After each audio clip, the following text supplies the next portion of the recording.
In 1884, representatives of colonial powers of Europe gathered in Berlin at the invitation of Otto von Bismarck of Germany to partition Africa amongst themselves. The main cause of the scramble for Africa was that European nations needed large territories to increase their access to resources and people and open up markets for their goods. Africa was a fertile ground for them. Now, are we naive enough to think that that need has now gone away? Let's think again. Welcome to the Sankofa Pan-African series. Please support us through Patreon and by buying me coffee so we can continue to bring you this series. Subscribe if you have not yet done so, and please turn on your notification buttons so you know when we have new episodes. Also, please share our videos with all your contacts. Let's just look at a few of Africa's abundant resources, which continue to make the continent a target for resource-hungry countries. Africa holds 90% of the world's platinum supply. Platinum is, of course, way more valuable than gold. Platinum is highly prized because of its rarity and density. The electronics industry uses platinum for computer hard disks and thermocouples. Platinum is also used to make optical fibers and LCDs, turbine blades, spark plugs, pacemakers, and dental fillings. Platinum compounds are important chemotherapy drugs used to treat cancers. Again, Africa holds 90% of the world's cobalt supply. Cobalt is critical for the production of lithium-ion batteries. In fact, 50% of the world's cobalt demand is for its use in rechargeable batteries. 75% of the world's supply of coltan, another valuable resource, is got from Africa. Coltan is used primarily for the production of tantalum capacitors used in many electronic devices. Coltan is important in the production of mobile phones, and tantalum capacitors are used in almost every kind of electronic device. Manganese is another rare resource which is used for the preparation of vital medicines. It is also essential in the making of steel, and Africa produces 75% of the world's supply. The continent also holds half of the world's gold supply, not to talk of diamonds and other precious stones and metals like uranium. The list is endless. Without these precious natural resources from Africa, the largest companies in the world, such as Apple, Microsoft, Tesla, the whole bally lot of them will collapse. Yet, 9 out of 10 times, when Africa makes the news, it is when there are reports of disease, conflict, and famine.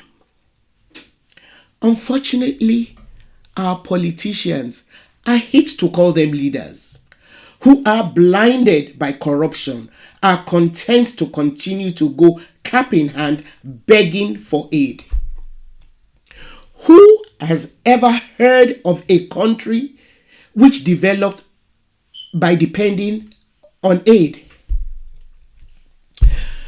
Unfortunately, very few of our activists, even well-meaning ones, have taken the time to link the state of things in Africa to the warped global economic system or the ongoing scramble for Africa, because the scramble continues. Let me try and break some of the connections down. Now, the original scramble was done through brute force to extract and cut off raw materials, physically colonize, and exert geopolitical influence. This was done. The key players were, of course, then European countries, while others like the US, Canada, Australia, and so on were their silent partners. The current scramble is a little subtler, even though more countries have joined the race. So, in addition to the participants at the Berlin Conference, we now have countries like China, Japan, Israel, even other developing countries like India and so on, all scrambling for Africa's resources. What makes this ongoing scramble for Africa insidious is the fact that it is a hydra-headed attack. The various countries that are desperate for African resources use different approaches: dicey investments, diplomacy, soft power, trade, dirty geopolitics, pitching African countries against one another. Francophones versus Anglophones versus Lusophones, and so on. Now, if you are like me, you might be wondering, why on earth does the continent of Africa remain so vulnerable? Well, quite apart from the fact that the slave trade and colonization did quite a number on the continent. Please go and see our episodes on the real causes of poverty in Africa if you haven't watched it. The majority of African countries have never ever had a chance to be truly independent, and as such, so-called sustainable development funds continue to be major ways to keep us entrapped. For instance, while the European Union has pledged more than $54 billion in sustainable investment for Africa, which gives EU countries access to the African market of about 1.3 billion people, the same EU has negotiated free trade agreements with at least 40 of the 54 African countries. Now, these are agreements that do not allow any form of balanced two-way trade. Again, this divide and rule mechanism is often used against us in the UN, in spite of the fact that we have 54 votes. Africa has 54 votes in the United Nations General Assembly. Let me illustrate. In 2016, when Israel needed votes against Palestine in the UN, Benjamin Netanyahu started visiting African countries. His spiel at the time was that Israel and Africa had a common history of oppression. He then promised to provide those countries with drip irrigation to help increase crop production. Unfortunately, Senegal chose to co-sponsor a UN regulation which condemned the construction of illegal Jewish settlements in the West Bank. Israel, of course, promptly cancelled the irrigation system it promised. As the popular saying goes, there is no free ride in Freetown. This is why we should remain wary of China's interests in Africa. Projections indicate that by 2050, Africa's population will double. By the year 2100, it is expected that 1 out of every 3 people on Earth will be African. This means that by the end of the century, sub-Saharan Africa, which already has a predominantly youthful population, will be home to almost half of the young people in the world. Yet, our youths are the most underprepared to take on leadership roles in the world.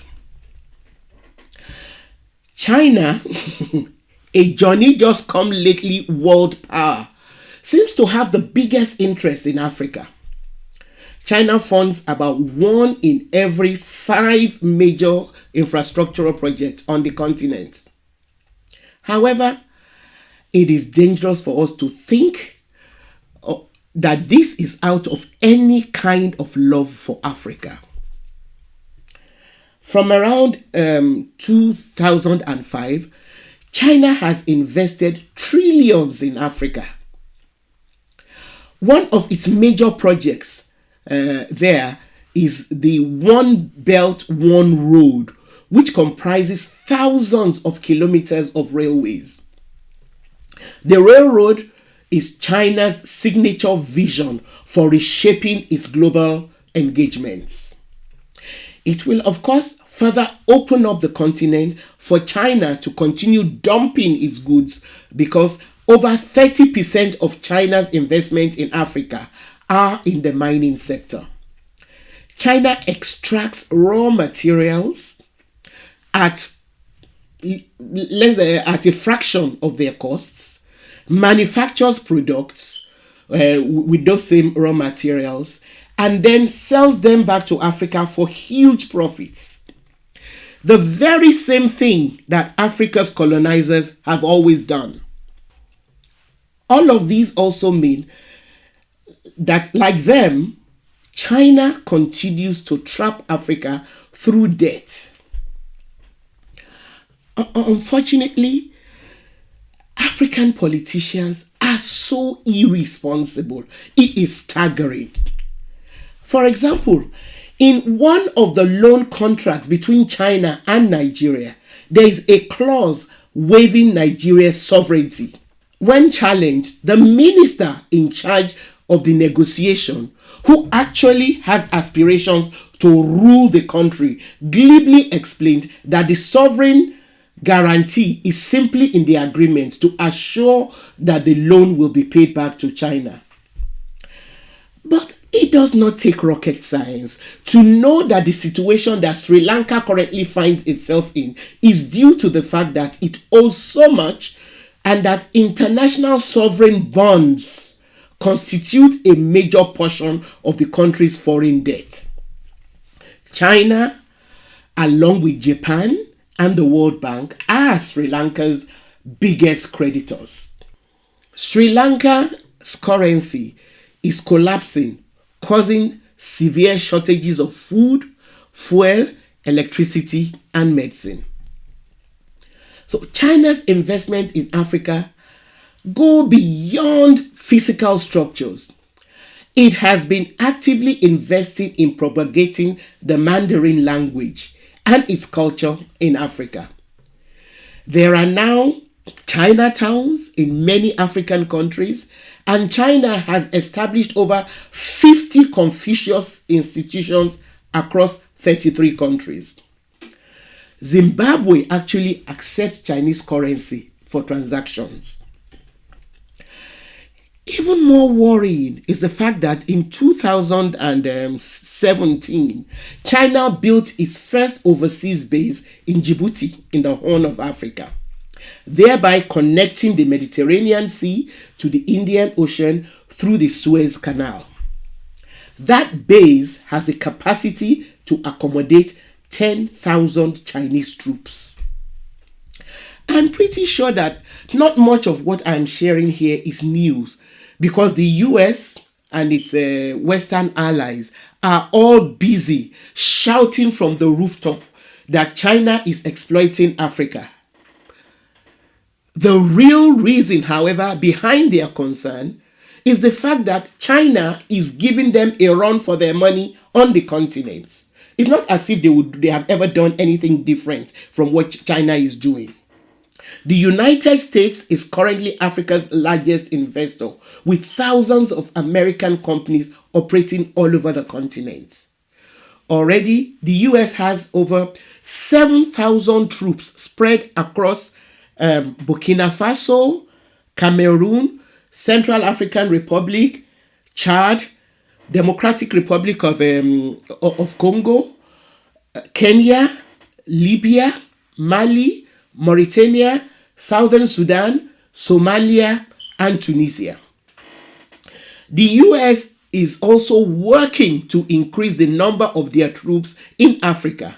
For example, they have offered to set up a base in Nigeria, and I'm sure they're doing it in several other places. Ostensibly, they claim their troops are in Africa to help combat terrorism, but we all know the result of that. In reality, the US is simply starkly aware of Africa's potential as the continent of the future, and it is bent on competing with China for power and influence there. I really don't want to leave this episode on such a negative note. Africa has some strengths which our politicians need to wake up to. First, the education and provision of employment opportunities for our youth must be foremost in all that we do. Ideally, we should be working more cohesively together in a Pan-African organization across and beyond the continent. However, even if we are unable to always count on North Africa in a bid to stop this move to continually keep us colonized, for reasons too complex to go into here, there are 46 sub-Saharan African countries, and there is strength in that number. Besides, we have a huge, widespread diaspora spread all over North America, particularly the US, also in South America, the Caribbean, and Europe, that we should be working with. Israel would not be such a major country to reckon with today without its diaspora. One of the advantages to be gained by this kind of agenda, Pan-African agenda, is also illustrated by Israel and Jews in diaspora. The establishment of a solid state of Israel benefited from the Jewish diaspora as much as the Jewish diaspora benefited from the establishment of the state of Israel after the Second World War and the strength that that state has garnered since then. While anti-Semitism is not completely dead, Jews all over the world are better respected than they were ever before. You will note that I have not mentioned that we should strengthen the AU, the African Union.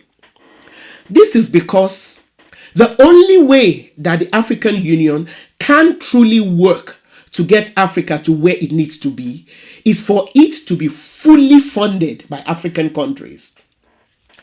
To quote the poet Audre Lorde, the master's tool will never dismantle the master's house.